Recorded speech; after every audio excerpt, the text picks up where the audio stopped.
Alam mo, kapag tumatanda na pala tayo, mas priority na natin yung paano maging masaya.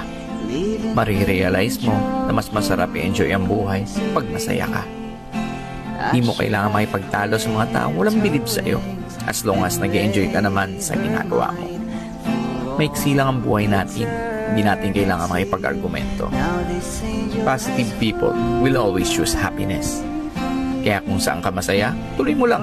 Enjoy lang natin ang ating buhay kung saan tayo nagiging masaya. Did what I did because I love her so. Will she